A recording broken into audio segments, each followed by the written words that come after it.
I am here with CEO Colonel Douglas Macgregor again today. Colonel, how are you?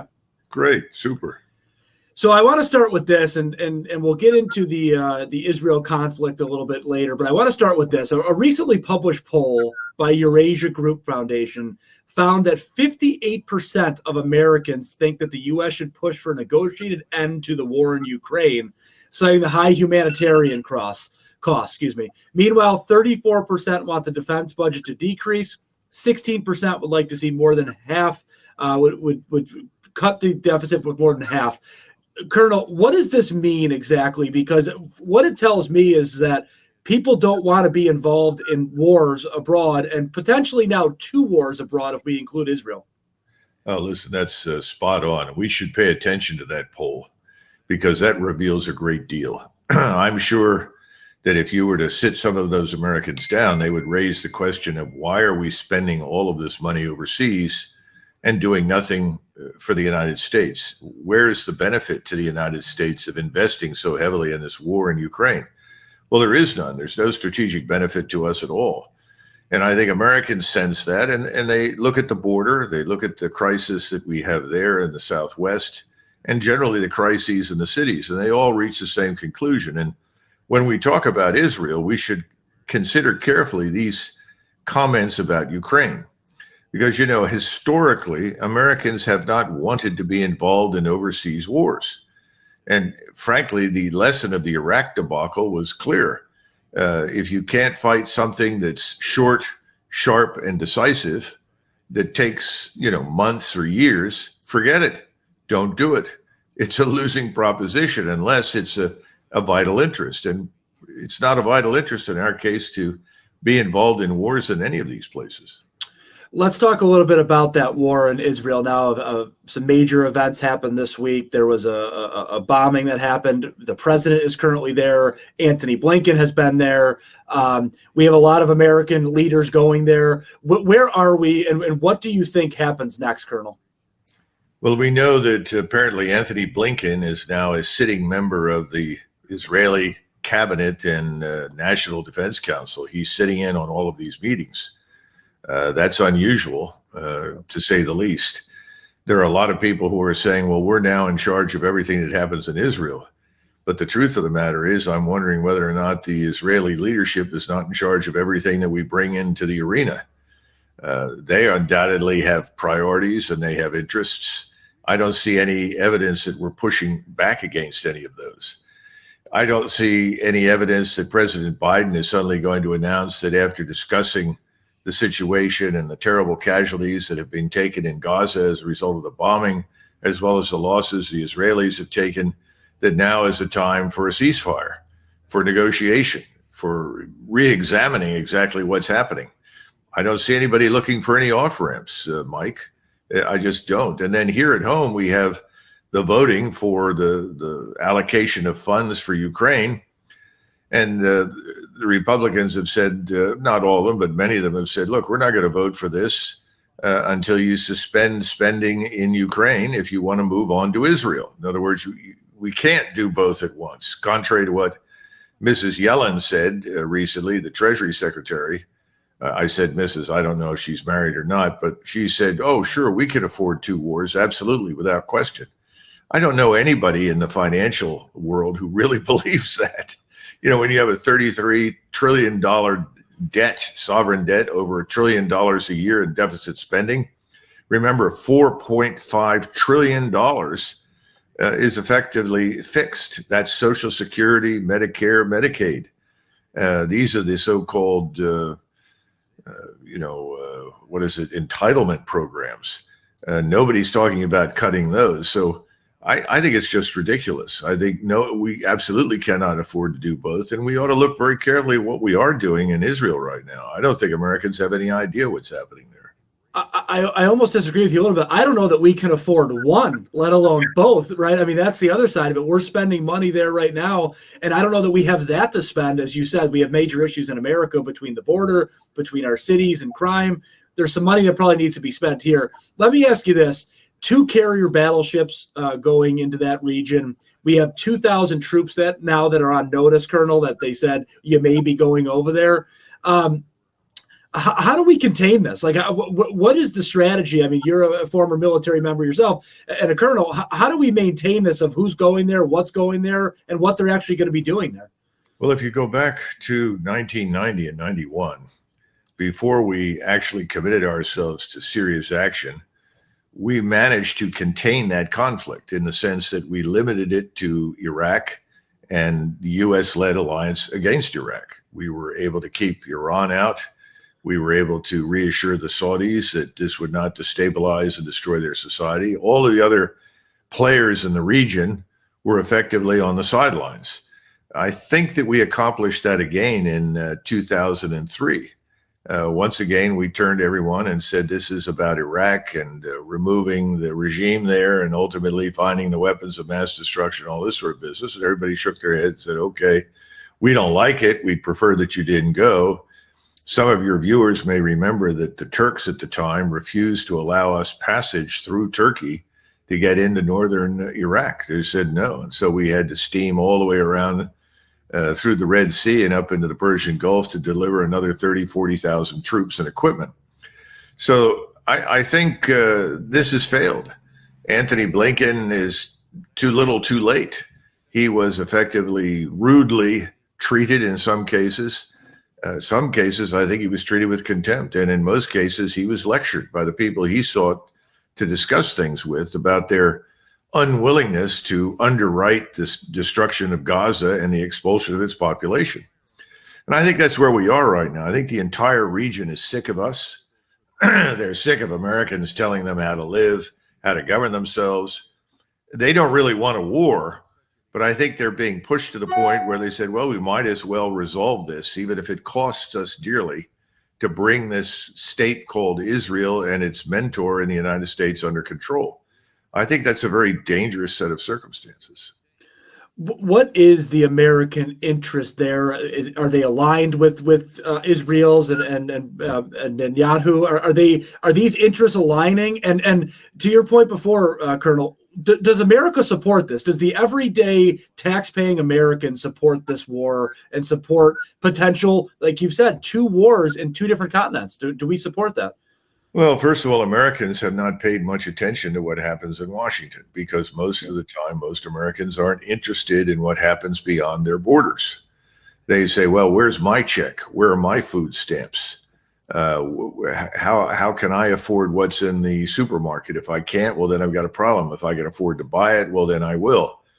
Years ago, there was a situation when Newt Gingrich tried to stop dead in its tracks the government and government spending under Bill Clinton's leadership. And ultimately, he lost the fight because the average American was unhappy when he didn't get what he wanted, and the president won the battle. But in most cases, people would answer when you say, what do you think about the shutdown? And people would say, well, it doesn't really affect me, so I don't care. Others said, yes, it does affect me. I think that's the problem. Right now, the wars overseas that we have been fighting have not exacted a very high price in American life. We've lost thousands of people killed. That's true. We've had thousands more wounded, but it's almost unnoticeable to the average American. For instance, during World War I, we fought for 110 days. And in 110 days, we had 318,000 casualties, including 110,000 dead. Well, that's one of the reasons that Wilson, when he left office, turned government over to the Republican Party for the next 10 years because people were furious with the Democrats for having brought us into the First World War. We're not there yet, but we're getting closer to it. And if we were to lose anything substantial as a result of our intervention on behalf of Israel, I think the American people would react very negatively. Now, you said, do our interests align? Some of them do. We have always had an interest in preserving the existence of the Israeli state. But in the past, when we thought the Israelis went too far, presidents have intervened. Nixon intervened in 1973. Carter intervened later on. Reagan intervened and said, enough's enough. But we've also been very careful not to commit troops ashore. And this is what worries me. We have 1,000 soldiers in Syria, probably have almost that many in Iraq. Now they're talking about several thousand in Jordan and potentially these 2,000 special ops. What does this mean when they go ashore? Well, what it means is that they're vulnerable, that they can become targets. I mean, as soon as Americans show up in any real strength, everybody wants to kill them. Why? Because if they can kill them, they figure they can break down the consensus at home and we'll leave. Well, they're not wrong. We lost 38,000 in Korea, 58,000 dead in Vietnam, over 100,000 wounded. Eventually it catches up. So they're not wrong on that. But the problem is when you put troops ashore, you end up as you did in Lebanon back in 1982. Some of your viewers may remember when Reagan finally acceded to the wishes of Secretary of State George Shultz and said, yeah, I'll put a battalion of Marines ashore, reinforced to about 1,000 Marines. And then we'll have Marines in this hospital stationed nearby. We have to have a hospital ashore to deal with casualties. You remember what happened? A bombing. Over 380 people are killed. And immediately Reagan called Weinberger, who was the Secretary of Defense, and he looked at him and he said, you said don't send our troops in there. You were right. I was wrong. I listened to George Shultz. I shouldn't have. He said, so get them out now. He cut his losses and got out. And since then, we've been pretty careful about not pushing too many troops into the way of people that we know want to kill them. Well, we're casting that aside and we're going ashore. So we'll see what happens. But two battle groups offshore aren't going to change much ashore. I think the idea was, well, we can reinforce the Israeli Air Force and bomb Hamas. Or not Hamas, but Hezbollah. Yeah. Well, the problem there is we don't know what everybody else who's part of this catastrophe is willing to do. So that's where I was going to go next. So this is what is difficult for me to understand. Obviously, we have a conflict right now between Israel and Hamas. There's other actors there that were willing to get involved, maybe Iran, maybe Turkey, other places. We all want peace, obviously, but we're on the precipice of a big problem, in my opinion. What happens? How do we fix that? How do we make sure we don't get to that point where Iran's getting involved? Maybe Russia's getting involved. There's all these different actors. How do we make sure we don't get there, Colonel? Well, I think we should consider running you for president or at least Secretary of State because you're asking the right questions. And I'm unconvinced that these questions are being asked. And I'm also afraid of some bad assumptions. The Iranians right now seem to think that it's inevitable that we will attack them. They seem to be engaged in preparing themselves for it. The Turks are looking at what's happening, and I think Mr. Erdogan has decided it's pretty clear the Israelis are going to go into Gaza. And so he's quietly told Turkish forces to get ready. He's also got Turkish naval forces not that far from ours in the Mediterranean. They are going to be joined by Russian naval forces. I think the Russians have planned to send a hospital ship. The idea being that they could anchor offshore from Gaza and open up a humanitarian corridor across the beach. These things all suggest that other than Israel, we have no support in the Middle East for whatever we want to do. No one is interested in what we want to do or what we are proposing. What they want to do is stop the invasion of Gaza. Well, the Israelis haven't gone in yet.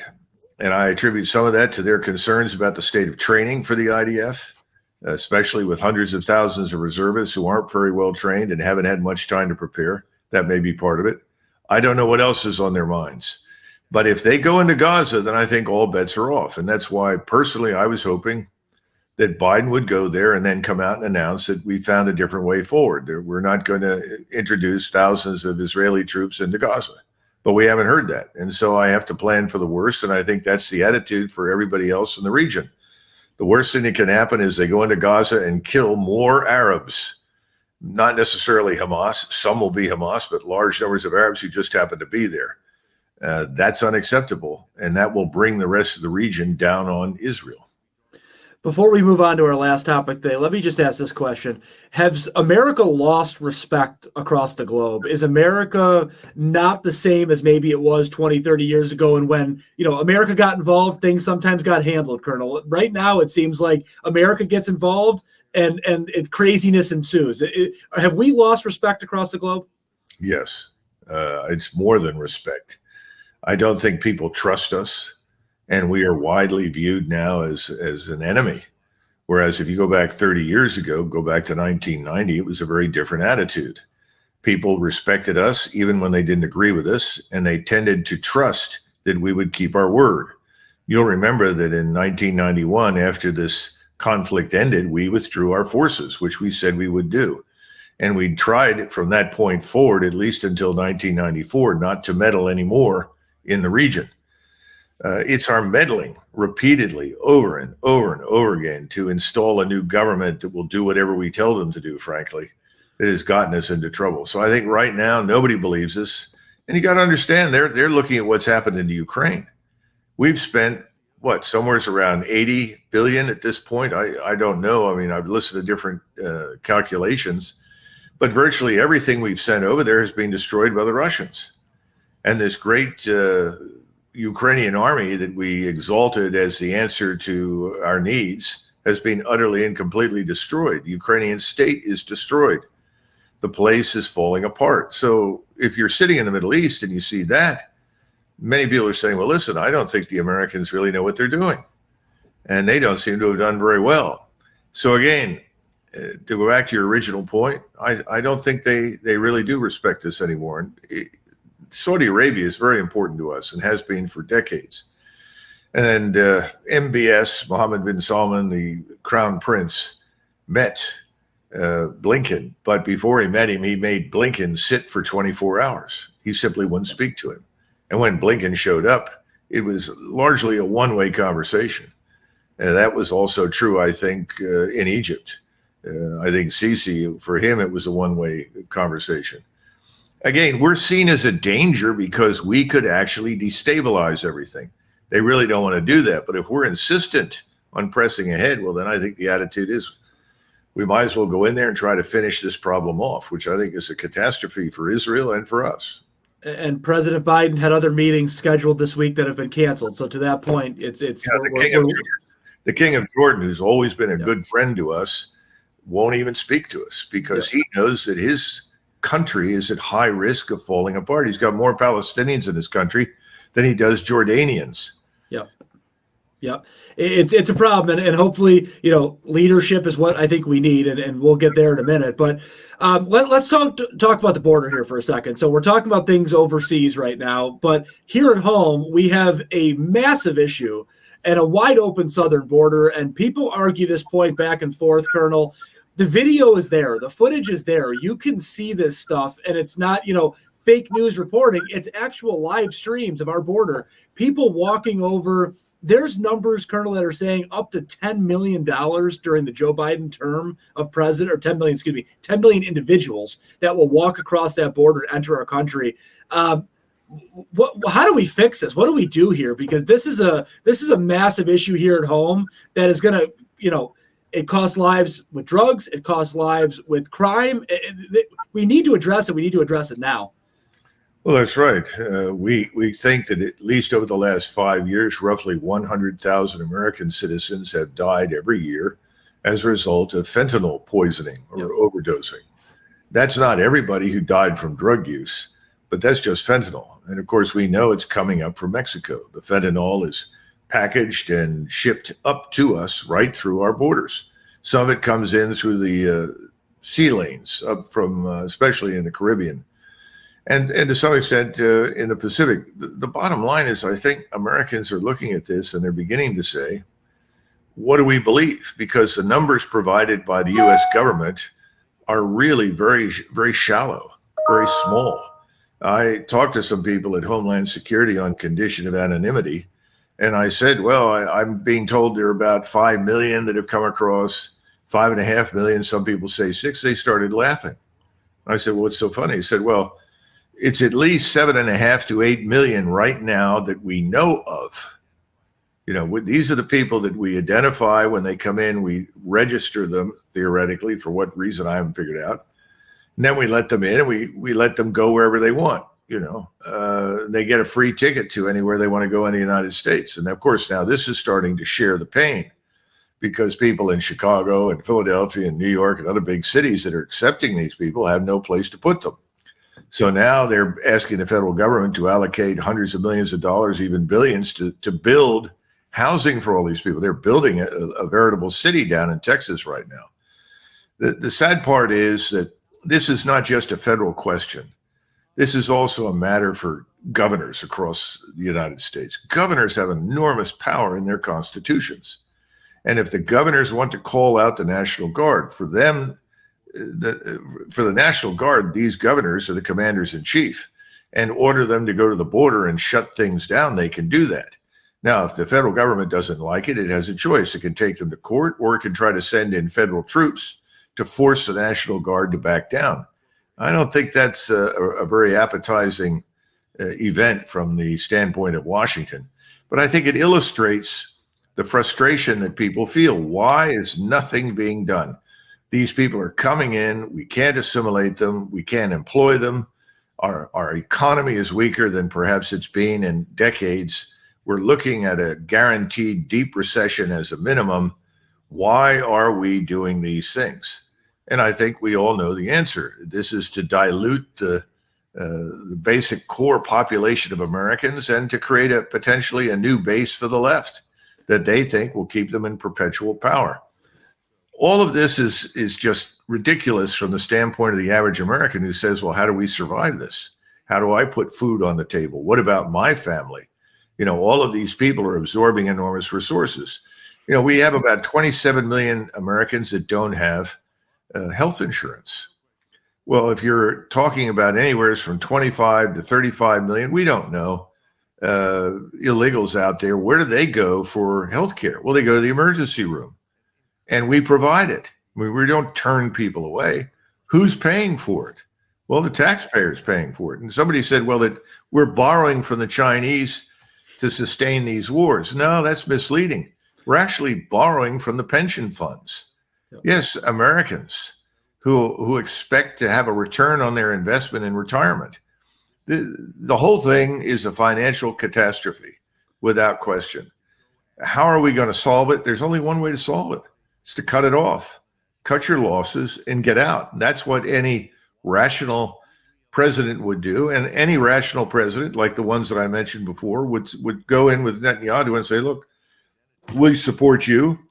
We stand with you, but we will not underwrite the wholesale destruction of Gaza and the expulsion of its population. That's contrary to our values, who we are as Americans. You can't expect that. So we won't do that. If you insist on that, you're on your own. As soon as you say that, the Israelis are going to say, all right, time out. And that's where we need to go. I only laugh when you say we're not borrowing. At the end of the day, we're spending money that we don't have, right? So it's coming from somewhere, whether you borrow it, whether it's from the pensions, whether you tax people. The money has to come from somewhere because we don't have it. So that's concerning to me. And our last question on this with the border, we have people sleeping in airports. We have people sleeping in 4- and 5-star hotels in New York City and other places. But when you see these people coming over, Colonel, they told us it was the women and children, right? People coming to the country for a better life. They need to. They have to, they told us. It's not. It's a bunch of middle-aged and young men walking across, filming themselves on a camera like, hey, look what I'm doing today. And some of these are from serious national security interests. Like, we don't know where they're coming from. Some are coming from, places like Iran and Gaza, places like this. Like, that to me is the most concerning of it all, Colonel. We don't know who these people are. And that puts people like you and me, our listeners, everyone in this country at serious risk. Well, it's interesting that recently someone on the Hill brought up the possibility that, do you think we could have terrorist attacks here inside the United States? Could we have violence inside our country as a result of all of these people coming into the country from the Middle East, Africa, and not just South America and Central America by any means? Of course, the answer is yes. We don't really know who's here. So I think that's probably inevitable. It reminds me in 2015 of what I saw when I was in Germany. Remember that at this point, all the Europeans were being told they were racists and bigots if they did not admit millions of people from the Middle East into their societies. Yep. Well, I watched a clip on German television that was almost immediately removed. You can't find it anywhere anymore. And describing exactly what you just said, a gaggle of young men. Their pockets were full of euros. that they'd picked up from the Emirates or Turkey or somewhere. And they too were saying, oh, well, why are you coming? Oh, we heard the women here are beautiful. So we think we can come in here and do whatever we want, including rape. And of course, that was taken off German television. But guess what's happened since then? In Germany, Scandinavia, we know what's happened. It's a huge crime wave. Maybe we're not noticing the potential crime wave or the terrorist wave because we've got so much criminality as it is in the United States and our big cities. But I think it's reasonable to assume that all these young men are not coming for jobs with Morgan Stanley. They're not coming in here to go to Harvard. They're coming in for probably the wrong reasons. The question is, how long do we put up with this, and what are we going to do with them when we finally decide to enforce the law? We think they should be expelled. But that'll be a fight because people are always finding excuses to do nothing. Doing nothing seems to be the favorite thing inside this country on many occasions. I think Americans are finally pushed to the edge, but they're still not there yet. So, Colonel, let's finish with this. I know OCOC has received tens of thousands of emails from people. How can we get involved? How can we help? And I think sometimes looking at it, it's frustrating, right? There's issue after issue after issue. It's not just the border. It's not just crime. It's not foreign wars. There's a million things that are going on right now. We don't have a Speaker of the House in our country right now. There's a lot of things going on, and Americans are fed up and irritated, but they don't know where to start. How can they get involved? Well, I think that right now, this moment, the most critical thing that can be done is essentially what happened in 2014 with Barack Obama. Some of you will remember that he planned to announce a strike package of bombers and fighters that would go into Syria because the same people who are now pushing the war in the Middle East and pushed us in Ukraine and pushed us in Iraq were pushing him to go to war in Syria. Well, when the word got out, and I'm not sure how it happened, hundreds of thousands, millions of Americans called the Hill. They called their congressman, or they sent messages into their congressmen and senators and said, we don't want this war in Syria. And they said so. They made it abundantly clear. And by the time he was ready to announce the strike package, everyone came to him in the White House and said, don't do this. This is a disaster. You'll be destroyed. Right now, today, every organization in the United States that is concerned about the future of this country, every American who is concerned about the future of this country needs to send the message, we want a negotiated settlement in Israel. We don't want another war. We want a negotiated outcome. That's what they have to do. That's number one. Now, secondly, I think everybody should join Our Country, Our Choice, because we're going to be fighting for years now on a whole range of fronts on some of the issues that we just discussed, specifically, ending these overseas interventions, going after criminals, restoring the rule of law, dealing with the border and immigration, stopping the sexualization of our children. We're going to do those things. But today, right now, get on the phone, write a note, send an email, whatever you can do. Send it to the Hill and say, look, we want a negotiated settlement in the Middle East. We don't want a war. Believe me, this will have an impact. I mean, the congressmen love the big donor money that they get. There's no question about it. Big donors are trying to buy this war. And they're circulating a document right now that trying to recruit people for a declaration of war against Iran. I mean, that's insane. We have no interest in going to war with Iran now or ever. And so the bottom line is get on there, send this message. We want a negotiated peace. If you do that, it'll make a difference.